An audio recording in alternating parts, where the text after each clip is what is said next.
Hey, welcome everyone to another episode of the Other Side of Addiction podcast, soon to be Through the Storm podcast. Hey, today's title is 12 Journeys of Recovery, a roadmap from healing to purpose. And I'm looking really forward to having this conversation with my good friend Richard. And I'm going to introduce him here in just a second. But first, I just want to say thank you to Dave and Susan Kenny with Emergo Academy. That's Emergo Academy. They happened to be guests on my show. We ended up becoming really good friends, and they talked about the training that they do. And even in the show, they talked about what they're all, about the brain first approach. And I really loved how they looked at recovery and how they helped hundreds, if not thousands of people when they had their recovery place there in Canada. And, I wasn't really interested in becoming a recovery coach at all. However, I was really intrigued with how they went about it and how they looked at it. And I found that to be really important. And I was going through a lot of stuff in my life at the time. And I tell you what, man, this class, their training has just done wonders for me in my life, how I look at things, how I'm able to sit down and sit with my emotions, understand my emotions, figure things out, not to dwell on things, but to continually grow. And that's one thing that excuse me on that, but that's one thing I love about their program. So, guys, even if you're not interested in becoming a certified crisis recovery coach, but interested in wanting to change your life, I would highly suggest checking out Emergo Academy. That's Emergo Academy.com. So, again, today's title 12 Journeys of Recovery, a roadmap from healing and purpose, which is on the backdrop of my good friend, Richard Darone. Richard, thank you so much for taking time out of your morning to be with me today. I really do appreciate it. Well, thank you, Al. It's just really a privilege to be here talking recovery with you. Um, Recovery has been my whole life, and it's not a place where I ever intended to be. Uh, in my 35 years of being an addict, the last thing in my head was I would ever become a counselor and work in the field of recovery. And now I've spent over a quarter of a century of my life just doing that. Yeah, I love that. It's crazy where life takes us, right? Because if someone said something to me, over 6 or 7 years ago, if I'd be in the recovery community or even doing a podcast for hell's sakes, I'm like, yeah, I don't think so. I doubt I'd ever do anything like that. And then here we are. We find ourselves doing something that literally wasn't even in the future at all for either one of us. And before we get going, I just also want to say thank you to our good friend Nicholas Smith from the Giant and the Smalls, the publisher of the Giant and the Smalls, and just a fabulous dude. I ran into him and his daughter a couple of weeks ago. I was coming down from a hike; they were going up, and it was really good to see him. But again, Nicholas, thank you for connecting Richard and I really do appreciate it. Yeah, Nick has been a great mentor to me. There would be no 12 Journeys of Recovery program without Nick Smith. It's his format that I based everything off of. Me and Nick go back a few years now, and he has been an outstanding mentor for me to be able to create what I've created. Yeah. Now, and he did this like the 12 journey type thing based off his book, The Giant and the Smalls, because that is pretty much about life and how to look at life. However, he really kind of came up with this. You guys got in touch. He sent it to you. He gave you permission to do whatever kind of changes that you needed, and that's how you came up with that. Is am I wrong or is this correct? Yeah, Nick came into my life purely by accident, and I connected with Nick. He sent me a version, and I went through his Some Giantes program and went, this is perfect for what I would like to create. And we talked and we went back and forth, and he sent me books, and I gave books out to elementary schools. I have a friend that has a nonprofit that works with elementary schools, and we got more involved. I became a partner of his, and I basically just asked him, listen, I would like to create something around this that has to do with addiction and recovery. And he said, well, show me what you got. So I wrote a book. I wrote the book, The 12 Journeys of Recovery. And before I published it, I sent it to him and said, here's the manuscript. What do you think? He says, go for it. You have my blessing. You can use whatever you choose to use as long as you stay true to what I have. So it was birthed there 4 years ago when I wrote the book. And from that book, now a course is being developed. Um, I do one-on-one coaching with people. I do group coaching with people. Uh, now that I've retired from being a counselor and gone into coaching, I move forward with that every day. And he has helped me so much as a mentor to be able to deliver what I want to deliver, to be able to carry the message that there's much more to recovery, that you can move beyond it and heal and have a life of purpose. Yeah.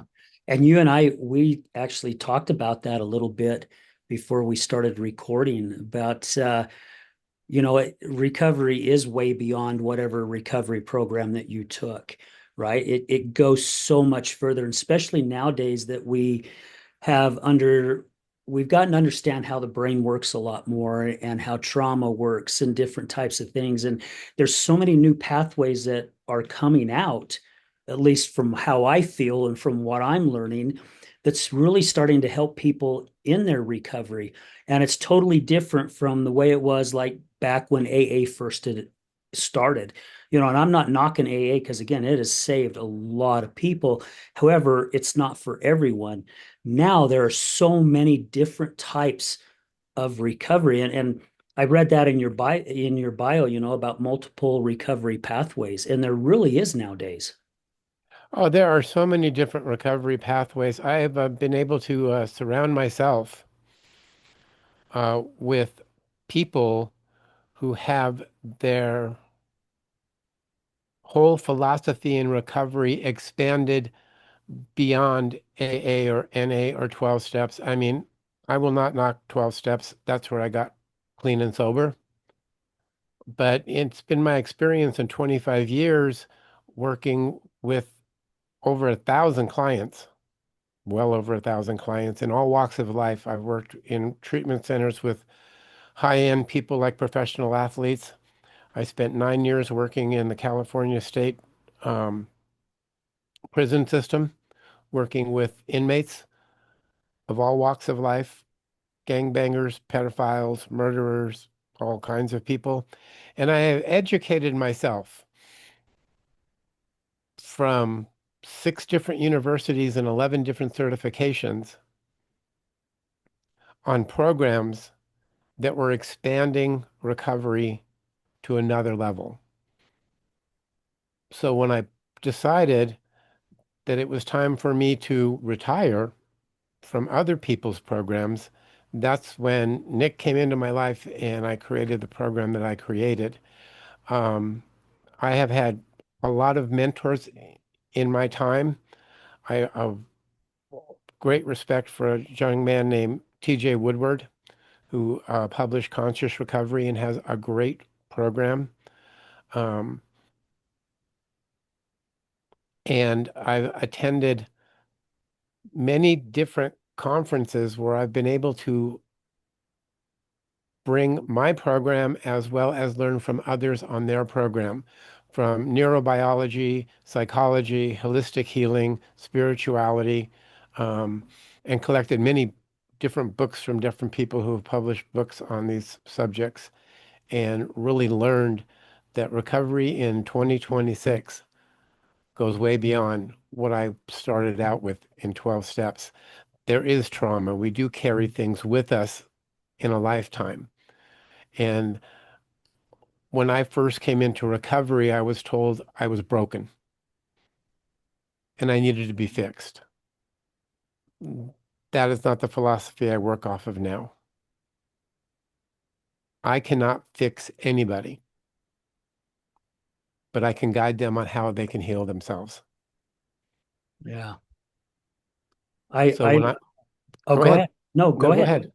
ahead. I love that you said that because when my wife was alive and she was going through some programs, a family member came to visit her in one of the recovery places, and I happened to be there. And I remember this individual said, "Have they fixed you yet?" And my wife come uncorked She says, "What the hell you mean fix me? I'm not broken." And that taught me a very valuable lesson just watching that. I have sat with people and who had walked into a counseling session and had been told they were broken. Hmm. And you're not broken. Your true authentic self is still inside of you. Yeah. You just got to peel back all these layers, like peeling an onion, and look and identify addictive behaviors, my addictive thinking, how my brain works, how to address my own emotions, not to run from them, but to sit down and have a conversation with, I'm anxious right now. Let's take a pause to try to understand this rather than trying to fight it or run from it. And the more that I peeled back my own and became able to be able to have a relationship with myself, that I come to the truth of who I truly was. And once that door was open, possibilities were endless Yeah. because then I could look at myself from saying, okay, I might have done a bad thing, but that does not make me a bad person. Well, and it doesn't define you either, right? Yep. Yep. And once I started looking at the possibilities of what is available, um, I spent almost 9 years of my life studying theology. Um, in 1996, when I got clean, a young man that I met in what I would call a spiritual boot camp, and I knew nothing about spirituality at the time. Um, he was quiet, he was gentle, he didn't say much, but this gentleman was in training to be a monastic. Today, he's a monk, but he put me on a path that I didn't understand that opened doors to people I'd never heard of. So when I talk about holistic healing, he opened the doors to a woman named Byron Katie because I did an exercise in that boot camp that she had developed. I got curious, and curiosity gave me my recovery because I got curious who this person was and how this person had an effect on me. So I went to watch her speak, eventually became part of her staff and worked for 2 years with her, worked with Deepak Chopra, worked with Michael Beckwith from Agave Church and from The Secret. I just started looking at different places that had these profound effects on my life, and the curiosity just kept opening doors, opening doors, opening doors. And today, they're still opening doors for me. Yeah. You know, Today, people will send me books and they'll go, I want you to read this book, and it'll open a door. It'll open a pathway to something I'd never thought of before that just keeps expanding me. Richard, when you and I first met, we did a Zoom call when we first, got introduced by Nicholas. I don't know, we talked for a little over an hour. And that's one thing that I really admired about you, seriously, Richard, is how open your mind is. I've met so many individuals who are so locked into one way. And if it's not being done that one way, it's not being done right. Now, I know of at least a handful of people here in the past 2 years that I've met, which is not a lot, that have really opened their eyes. They've really stepped away from what helped them recover, right? They're not knocking what helped them because it helped them recovery, but they've really started opening their eyes in so many different ways of how recovery can be done. And now they're curious on it as well, just like you became. And I love that you look at it that way.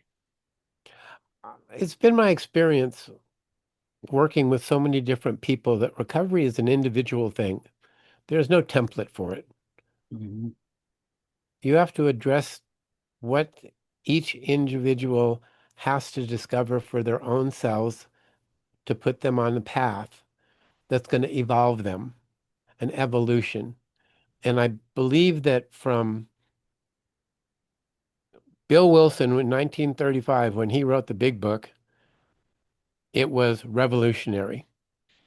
And when Jimmy Kay wrote the basic text in 53, it was revolutionary. But they were templates and they only go so far. And what I've learned from working with lots and lots of people and being educated from 6 different universities on addiction, that it's an evolution. And in 2026, the possibility of the evolution of recovery is phenomenal because you have treatment centers now that specialize in certain areas.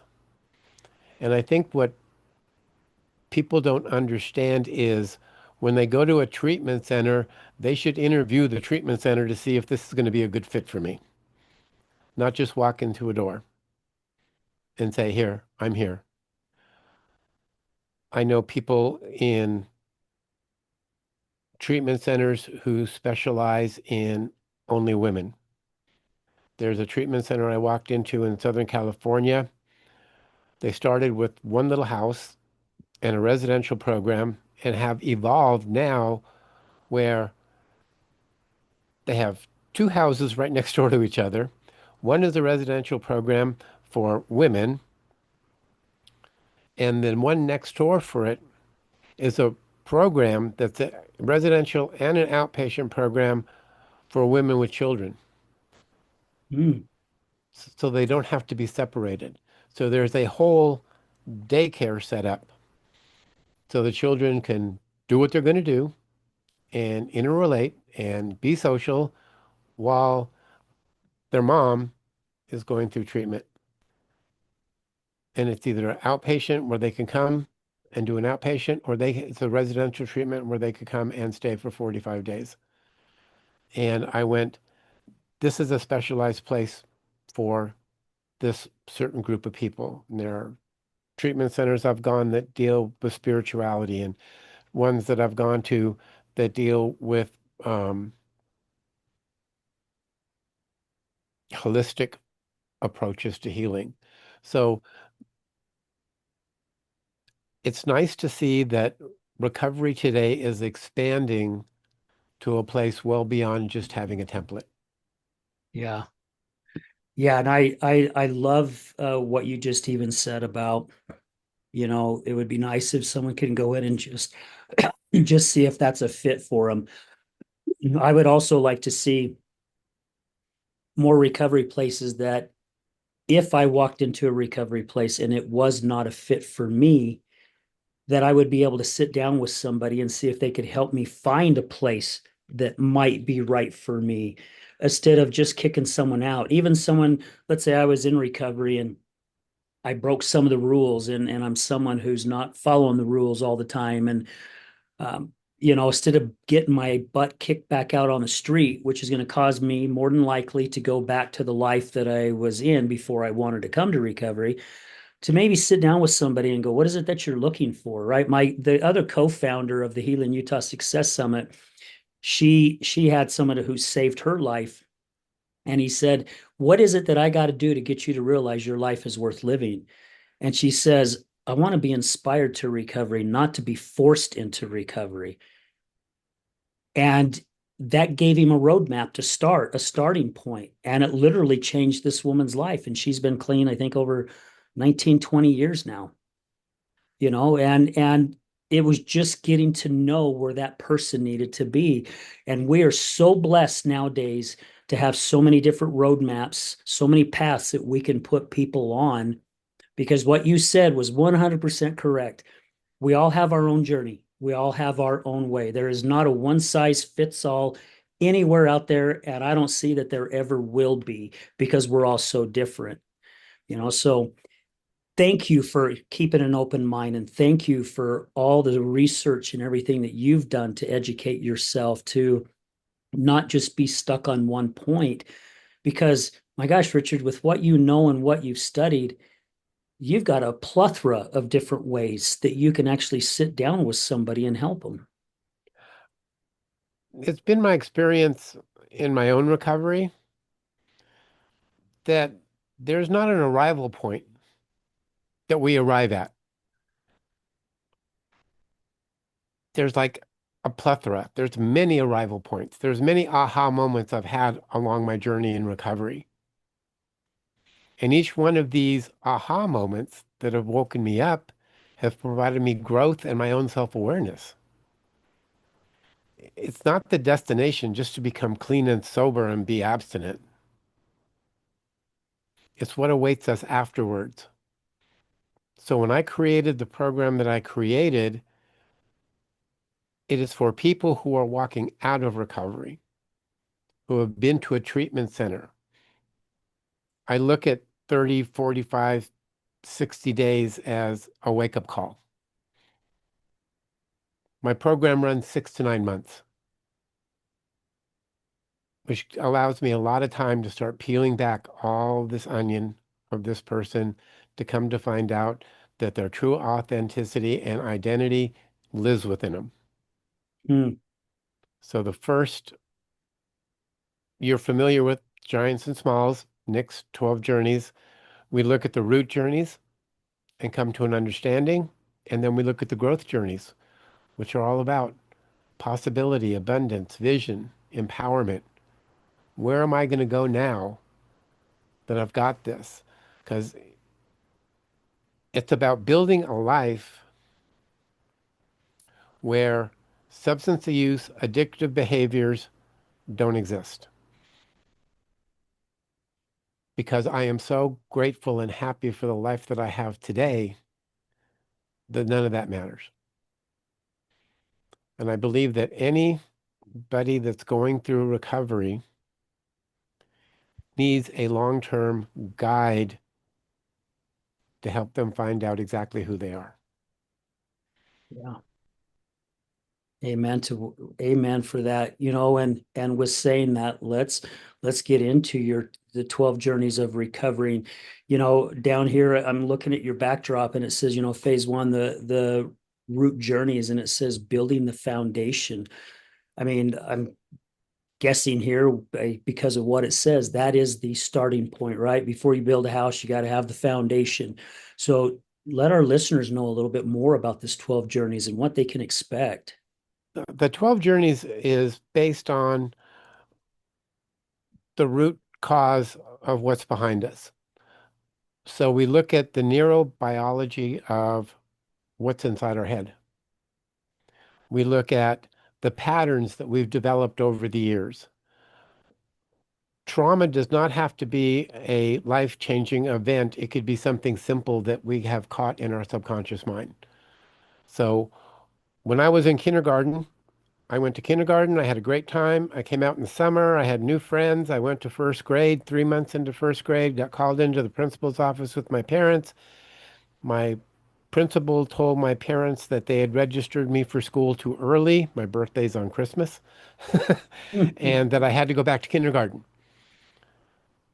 So I had to go walk back into that room, put my stuff in a box, leave that room, go to kindergarten, and I was teased. This is kindergarten.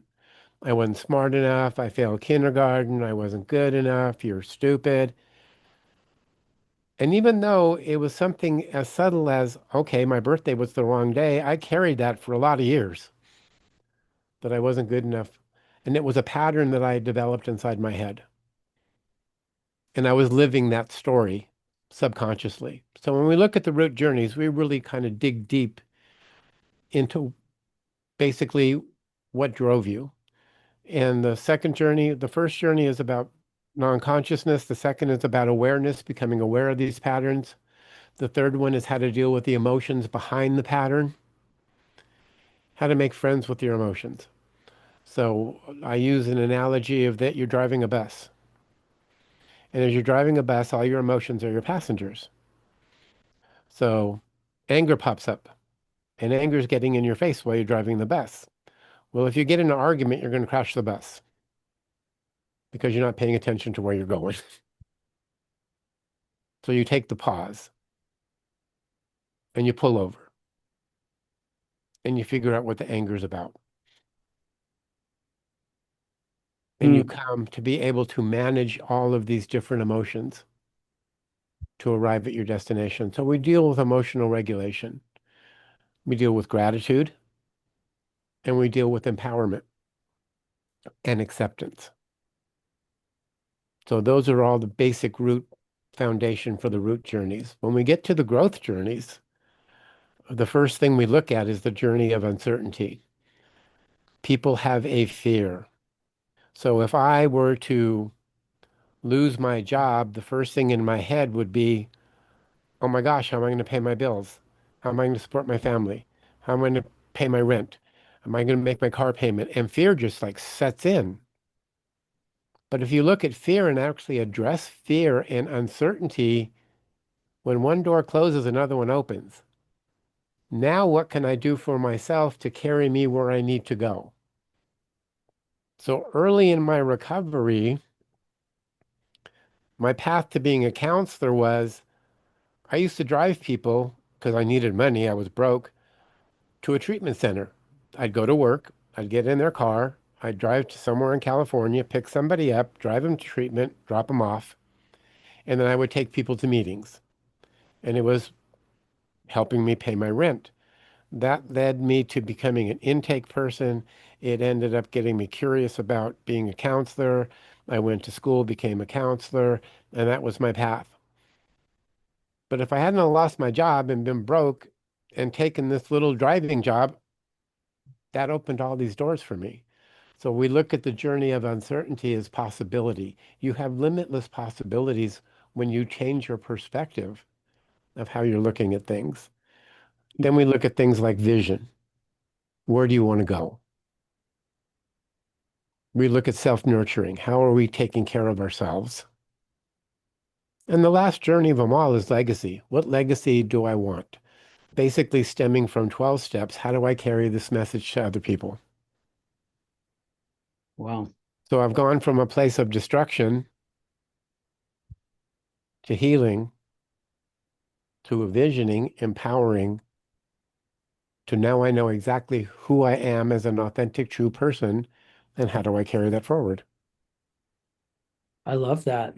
So these 12 journeys takes a while. So my program starts off at 6 to 9 months. Hmm. And we examine all of these as we go along. And with the ability that I have today of technology, I can individualize exercises for each person just for them. So this is your story. This is where you came from. This is what you're doing. I had a client that, a trauma nurse, deals with trauma every day of his life in that hospital. His brain was pragmatic and everything was rational and reasonable. Well, he broke his leg and then he was stuck. And he got into this space of frustration and anger. And so I created an exercise for him about what can you control and what can't you control, and how are you taking care of yourself during this period, and what effect is it having on your family? But I could create that after our conversation because I tape all my conversations are recorded like yours are, and I have the software that I can analyze it and I can come up with a worksheet for him within an hour and Wow. say, this is your homework. This is what I want you to do. And everybody's journey, you said, is different. I have clients who have a hard time with visualization. So they can't visualize a guided meditation, but they love music. So I had them create a playlist of their life. These are the songs that have affected you during your whole life, Hmm. the good and the bad. Now I want you to take this song because this is the way you express your emotion and tell me what that emotion is that we're working with. And we can work on these all the way through. So he can have good times where he was in love and he couldn't talk to his wife, but the song said everything he wanted to say, and then we could just break it down and make it a practical exercise for them. Or this was a bad time when I was drunk and I wrecked my car. Well, let's look at the emotions behind that. Let's look at the thinking behind that. But it's an alternative way for people who struggle because everybody learns in a different manner. Yeah. And it opened up a whole door for him. Now he has date nights and he makes playlists for his wife, and the kids go to a babysitter and he makes her a nice dinner and he plays the music, and then he can express himself through the music of this is how I feel about you. So everybody learns a little bit different, but my program is built in that area where each individual piece and exercise is developed for that each individual person so they can discover their strengths. I love that because you just said something that really resonated with me, how we all learn differently. We really do. I'm one that I'm not very good at sitting down and reading a book and putting a model together, but if I'm hands-on and I'm able to do it, then things click a lot quicker for me and I get it a lot sooner. So, and I love your analogy about the bus. I mean, that is really good. That I'm going to have to make sure I remember that one and learn that one. And I also like to what you said out of all this about the trauma and not realizing it. You know, last year, around the end of last year, I was really down on myself, and I had some that was going on inside of me, and I couldn't figure out what it was, and I was really struggling finding what it was. And I finally started coming to realization that it was rejection. I felt like I was being rejected, especially when it come to the opposite sex. I mean, I just felt like I was being rejected and I couldn't figure out why because I'd go back and look at certain scenarios and things like that and it's like, well, I'm not really being rejected, but why am I feeling this way? Something was making me feel this way. And I didn't even tap into my own training for a while and I took a trip to Idaho to go visit a friend. And I stayed with her for a couple days in the cabin. And she took me out and was showing me a lot of the scenery and stuff. I just had an amazing trip. She cooked some really awesome food, had great dinners, great breakfast. And I'm on my way home. So I have a 4-hour drive home. And those feelings just started coming back, right? Well, I was doing things and going out and stuff. That rejection was kind of gone, but now I'm alone and I'm heading home, and here it comes, man. And I'm like, this is why I took the trip. I took the trip to get rid of this, and here it is. It's right back again, and I finally started tapping into my training, and I started asking myself, where is this coming from? And I started asking my brain, help me find my answer. Instead of stop thinking about it, which caused me to think about it more. And it took some time. I got home. I don't know how much time it was when I got home, a week or 2 weeks. All of a sudden, I lay down in bed one night and the light bulb went off. It found the answer. Yep. And what it was, I went all the way back to when I was 7 years of age. So when I was 7, I got diagnosed with Perthes. It's like a form of a polio. Hmm. So my left hip socket had this Perthes disease and it was eating it away and my legs stopped growing. They didn't think I'd ever walk again, but to get the weight off my leg, they put me in like a Forrest Gump brace on my Hmm. left leg. And then I had a big platform shoe, like a Gene Simmons shoe from Kiss, a platform shoe on my right. Well, at school, when recess came and we're picking people to be on a team for kick soccer or whatever game it was he was playing, I was always the last one picked because no one wanted the crippled kid on their team, right? No Yep. one wanted a crippled kid who couldn't run very fast or anything like that. I could run, I just couldn't really run fast. And I finally realized that's where it's coming from. As soon as my subconscious mind feels like I'm being rejected, it goes back to that spot where literally I just curl up in a ball and just feel like I'm being pushed into a corner. And I love how ourselves being trained, how we can help people uncover that, right? Again, it's like what you talk about, peeling back those layers of that onion to help us figure out where it's coming from. Because a lot of times I don't think we realize where it is coming from until we can learn how to sit with our emotions. Yeah. Sitting with your emotions is such a powerful piece in my addiction, I was running from everything, and I just stayed high because I didn't want to face anything. But once I finally came to a point that I could face what was going on and come up with the reason it was happening, it just gave me strength. It gave me the strength to be able to look at, why am I anxious? Why am I depressed? Why can't I understand this? All these questions that would pop up, but it's taken what I call the pause, because you have a stimuli, and in my addiction, I'd have a stimuli and I'd just react. No thinking involved. This would trigger this, and this is what I would do. But when that stimuli is there and you take the pause, it gives you the clarity to understand.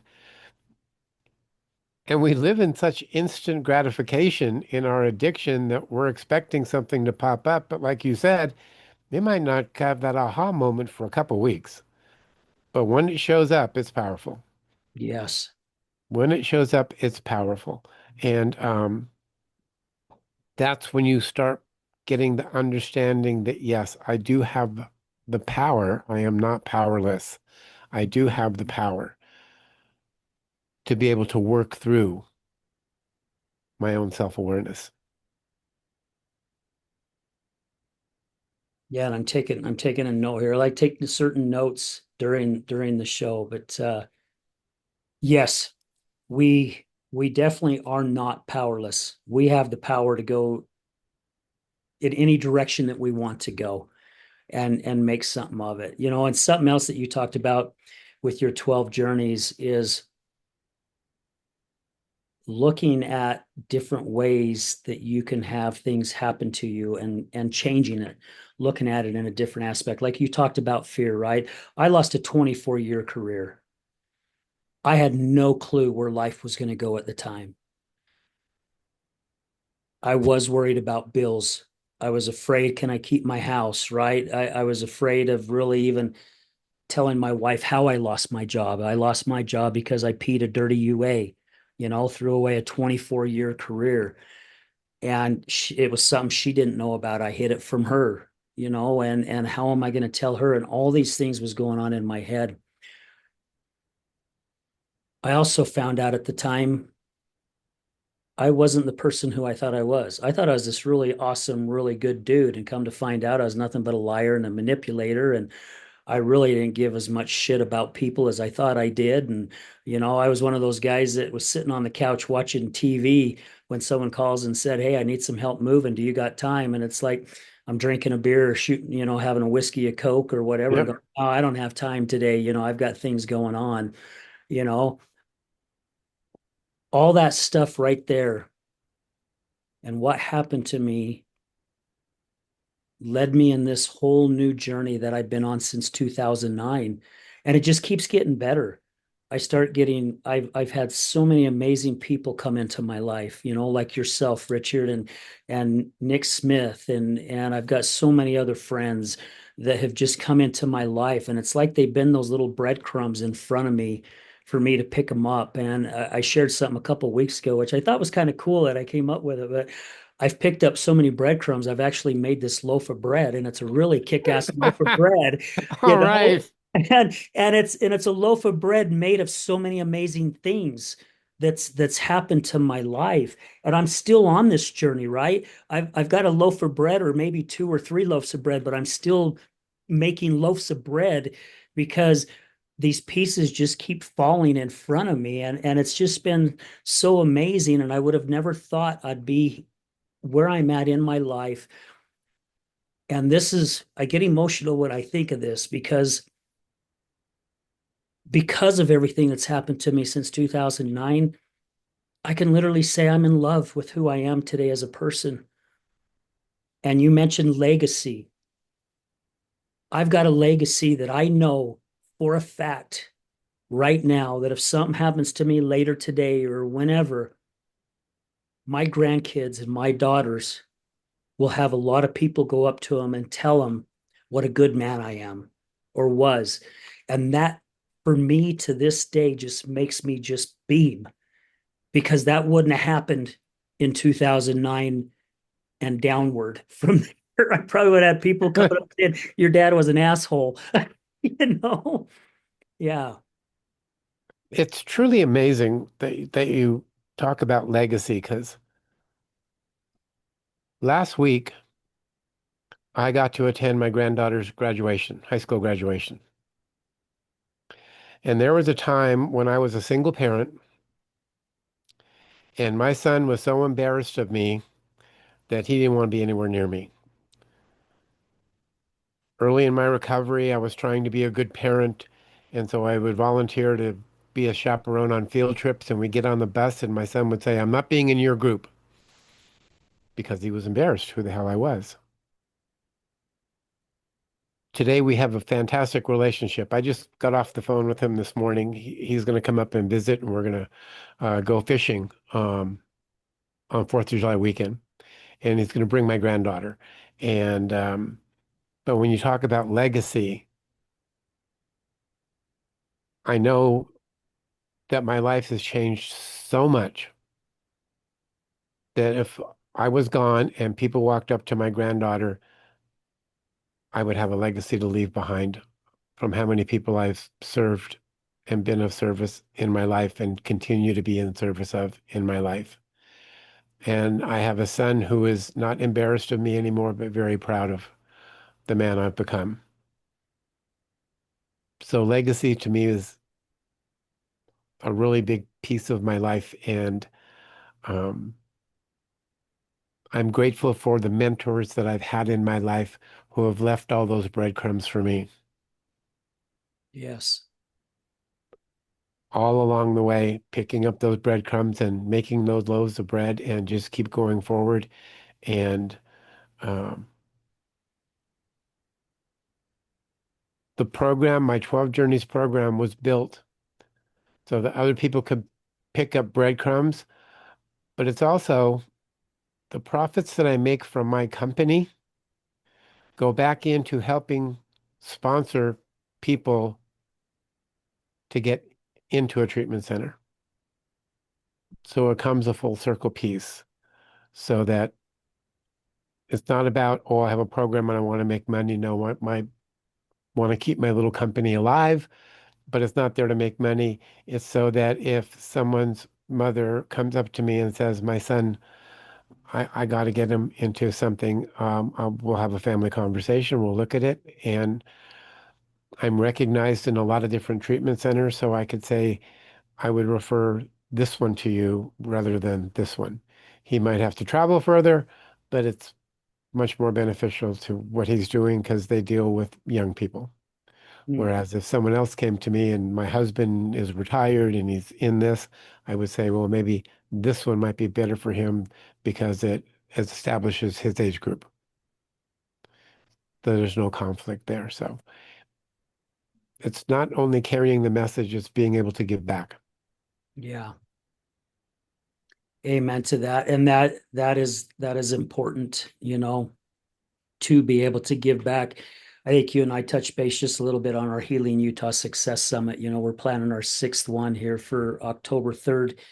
And one of the things that we really have talked about, Mallory Jacob, who's the other co-founder, we've discussed wanting to do more of that to be able to give back. We don't make a lot of money from our event, pretty much just enough so we have money to put down on a venue for the following year. And neither Mhm. one of us or any of our volunteers have ever been paid one dime really since 2022, since we've been doing this. But we're hoping to get to a point where next year we can do some retreats, and we want to do 3 retreats next year in 2027. And we would like to be able to have enough money to where we can offer some scholarships for individuals who are not in the position to be able to go, but give them that opportunity to be able to go. Because both you and I know very well, and so many other people, it only takes one little tiny thing to inspire us, to change our life and go in a totally different direction. I mean, really, it wasn't really an inspiration, but losing my job, a 24-year career, is what completely changed everything around for me. However, since then too, I've had a lot of people inspire me, right? I've had guests inspire me. I've had people that I've met at some of my own public talks. I've had people that I've just been introduced to. I've had people that I've just ran into at a networking group. Just so many. And all it takes is one little teeny piece to move us from here to here in a very snap of a finger, right? It's not a long, it may be a long journey to get to that point, but once, like you said earlier, once it happens, it happens, and things start taking off from there. Yeah, once that door opens, possibilities are endless. Um, I mentioned one of my mentors, TJ Woodward. I accidentally ran into this guy at an event, and there were so many people that wanted to talk to him. I really couldn't have a conversation.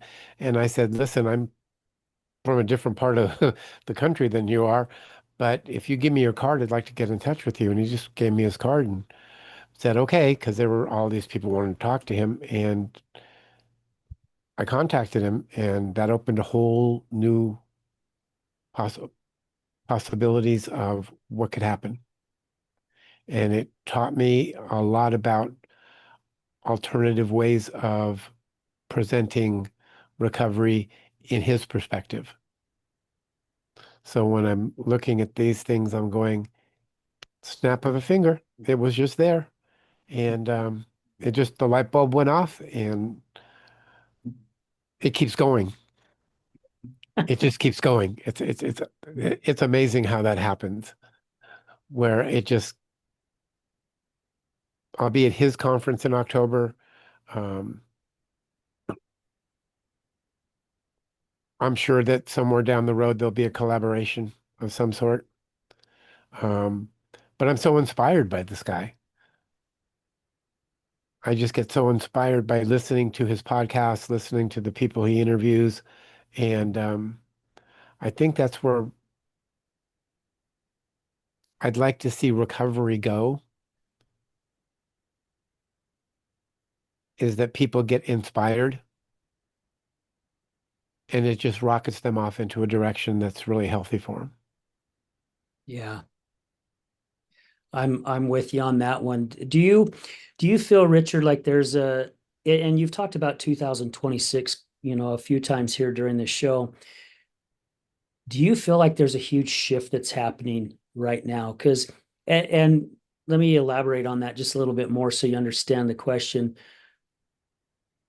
There are certain individuals that I hang with, right? And there's a handful that are just inside my bubble, and there's a bunch that are just on the outside of the bubble. I've talked to at least over a dozen of my friends, and they're all either like in the coaching or other kind or recovering or a different kind of spectrum, whether it's holistic health or spiritual health. So many of them have said that they have all felt like something here in 2026, there's a shift happening that is bringing more of us all together to where I think we're meshing a little bit more in as like gears do, so we can start helping more individuals because we feel like we've been so separated and spread out, but it's like we're all being drawn together a lot quicker, and it's so we can get out there and help as many individuals as possible. And I'm not saying that we have anything special than other individuals. We're not putting ourselves on a pedestal by all means, but it's just our journeys have taken us to this certain point to where we're getting out there and we're wanting to bring in as many people as we can to help them along their journey. And if I'm not a fit for someone, I got somebody else that I can send them to, and vice versa. I believe that's true. I believe that one of the most important things in recovery is community. And like you said, you have people in your inner circle and then it kind of comes out. Mhm. What I see now in 2026 is the ability to have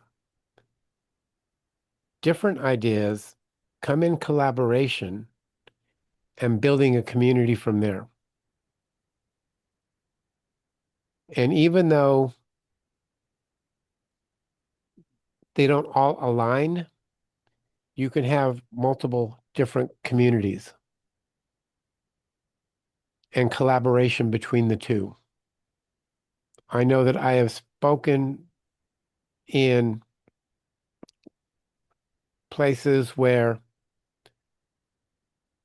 it might be a spiritual community, but they're bringing my neurobiology science background and psychology into their program. And it's evolving their program from a perspective of, yes, there is a power greater than ourselves. At the same time, that power lives within inside of us. Hmm. So it's a nice collaboration of things. And I think in 2026, with the availability to expand on a social media level, that people are discovering that collaboration is possible and communities can be built from there. Because I know in the circles that I work with, I'm very selective in some areas. There are some areas that I feel need more development, but the ones that I am that are in my inner circle, that collaboration has a lot of diversity. There are a lot of different ideas coming together to build a community. Yeah. And being able to share that, I'm sure that your conference that you'll have will have a lot of diverse ideas in it. I know the one that I go to in October will have a lot of different diverse ideas in it. And with 300 people in a room, you can't help but start collaborating Yeah. and saying, that is good. This is great. That was good. And connecting and being able to build communities around them. So I agree with you that 2026 has infinite possibilities to build communities that we never had before, rather than having all these little individual places all over the place fighting for something. You can have a collaboration where you come together. So a retreat can have many diverse pieces in it. I can come into a retreat because I have friends who do things like sound healing and breath work. Hmm. And even though I bring a different awareness of giants and smalls into this retreat, they all collaborate together. It lets people to be able to identify what resonates with them rather than trying to put forward a platform that, yeah, go this way. You don't have to. You can expand and evolve by all these many different perspectives that we are bringing to the table. It's like a big buffet that you get to pick from. Yeah. And I love that you put it that way because really that's what it is. It's a large buffet. You can go to the salad bar to Yep. start out. And then after the salad bar, I mean, gosh, you could go get Mexican, you can go get Italian, you could go get Caribbean. I mean, so many Yep. different types. There's so many different types. And I think now that we are in 2026 and beyond, that you'll see more and more of these type of collaborations. And Yeah, that will only help the recovery community because absolutely. you won't be boxed into a one system because one system does not fit all. No, no, it doesn't. And that's where a really bad taste just happens in my mouth with that, when individuals just push that one way and think that everyone needs to go that direction when they don't. I mean, because again, I mean, heck, we all know, right? I mean, some of us like certain foods, some of us don't. It's the same with recovery places. It's the same with books. It's movies. None of us are the same. We may like or have similar tastes on different things, but it doesn't mean that just because this movie comes out and it's the greatest movie that's ever come out in all time, it still doesn't mean everyone's going to like that movie. Definitely. Definitely. Yeah. Yeah, I think you got a good point. It'd be cool to, and a few of my friends and I, we've actually talked about this. It'd be cool to be able to come up with a place that had all these, let's just say, we'll just put it the way you did, that had this buffet where they could walk in one door, but they had this total huge buffet and they could try every little bit of it Yep. They to can just see which sample one this, works, right? sample this, sample this, sample this, and see what fits. Yeah. Yeah. Because I'm wanting to do a little bit more of that, and gosh, we got a few more minutes, but I tell you what, I won't go this direction because I want people to know how to find you. If someone's hearing this and they're like, "Oh my gosh, I would love to reach out to Richard and talk more about his 12 journeys of recovery." How could someone find you, Richard? If you go to richarddaroneinternational.com, that's my website, you'll see a button where you can get the book or a button where you can book a call. All my calls are for free. You can just schedule a call. It'll go to a calendar.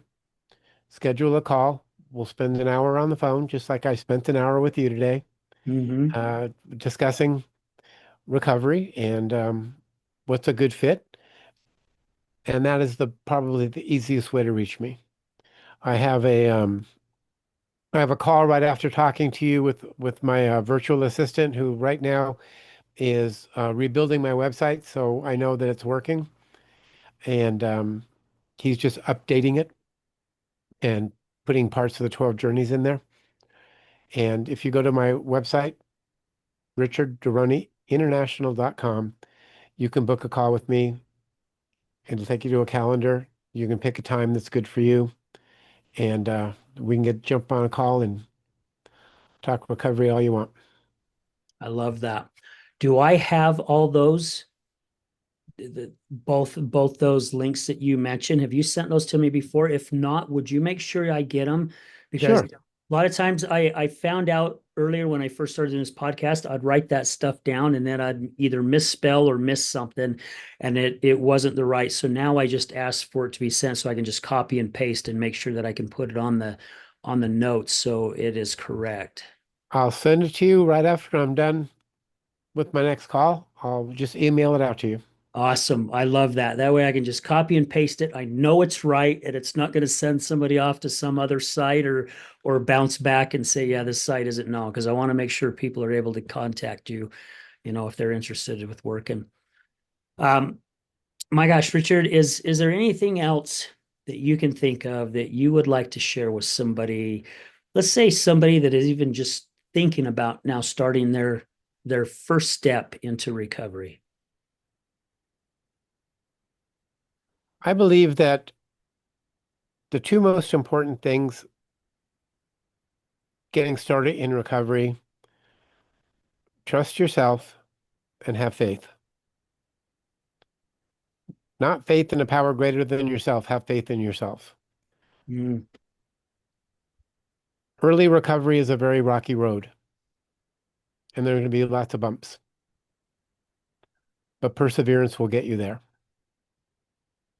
And the reward at the end is greater than you ever believed it could be. I love that. Amen to that. There has not been one person in all the years I've been doing this show and all the people that I've met who has said recovery is the shittiest thing that ever happened to me. Not one. Every single person has said it was the best decision I have ever made in my life. My life is so amazing. It was better than even it was before I went into my addiction. Yep. That's the wonderful thing about recovery is you get to build.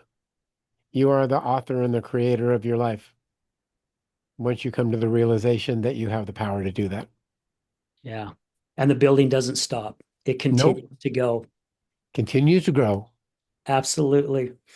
Richard, it has been an absolute pleasure. I always enjoy speaking with you, even if you and I sit down on a Zoom call or a telephone call. It's always a pleasure to sit and talk with you. And I love to hear all about what you're doing. I love what you are doing too. And I'm hoping one day that God brings us together so we can actually meet in person, hopefully one day down the road soon. Might be sooner than you think. I might be in Utah in August. Ah, well, if you get in here, please make sure you reach out to me. Maybe Nick and I can treat you to dinner. I'll just have Nick pay for it. No. Yeah, yeah, it would be great to meet you, my friend. That's for sure. I look forward to seeing you in person. All right, buddy. Well, again, thank you to Richard for taking time out of his day to pass on his knowledge and his experience to all our listeners. I want to say thank you again to David Susan Kenny with the Emergo Academy, guys. Check them out, emergoacademy.com. And I also want to say thank you to all our past speakers and all our future speakers. We've got some good speakers coming up. Looking forward to it. Guys, mark your calendar for Saturday, October 3rd, the 6th Healing Utah Success Summit at the Miller Free Enterprise Building in Sandy, Utah. Doors will open at 9. You guys, if anyone's interested, message me. I'll shoot over our command center. You can go in there. We've got a really good special going on this year. $39. Get one ticket, get another one free. So if $39 is a lot, split it with somebody because you'll still get two tickets. And would love to have you guys out there. Also, keep an eye out. It is coming very, very soon. The podcast will be changing to Through the Storm podcast. I have decided to change it to the same name as my coaching, Through the Storm. So, guys, thank you again. Richard, thank you again. And we're going to leave you with this as we do at the end of every show. Remember, addiction is giving up everything for one thing, and recovery is giving up one thing for everything. We're out.